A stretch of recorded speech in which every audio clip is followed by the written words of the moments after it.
2009 saw the release of Red Faction Guerrilla on PS3, 360 and PC, 6 years after Red Faction 2.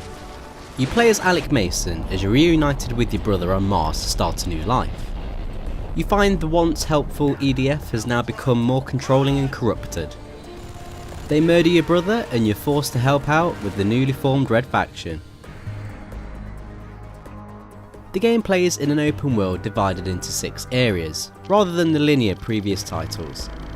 Your aim is to gain control of each sector of Mars from EDF by any means. You do this by completing main missions, but there are also many side missions dotted about which help you gain resources and reduce EDF control. Each area contains one or more safe houses. You can go here to change your weapon loadout or upgrade your weapons. You use salvage, which is the game's form of currency, to unlock and upgrade your weapons. Salvage can be found in demolished buildings and is rewarded for completing missions. There are numerous different weapons you can use, many different firearms to take down baddies, and lots of explosive weaponry to cause havoc and destruction. There's also a really cool nano rifle that disintegrates solid matter. Whatever weapons you choose, you'll always have access to your trusty sledgehammer, which works great at both taking out an EDF soldier or a load bearing wall in an enemy stronghold.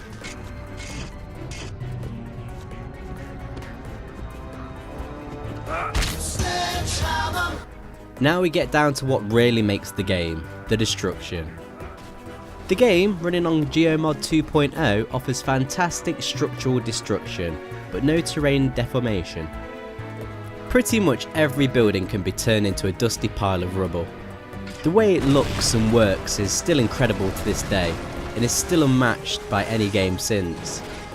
Different parts of structures have more integrity than others, which lends itself not only to the way the building looks while being destroyed, but also technique while destroying. For example, taking out integral parts of a structure will bring it down quicker. The developers were given a crash course in architecture to allow for the Gmod technology to work correctly and be very fun to the player.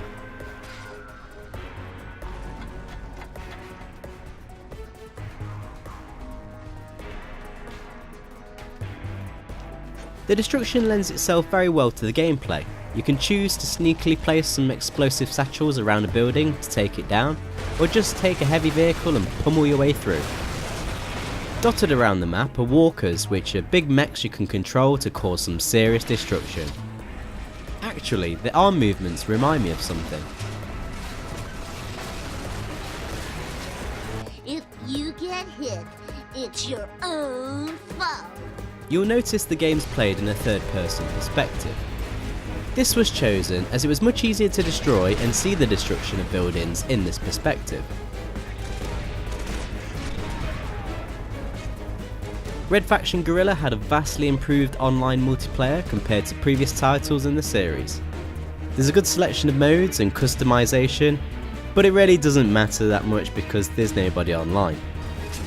Fortunately, there's a cool offline mode called Wrecking Crew, in which you take it in turns to cause as much damage as possible in a time limit with various different rules.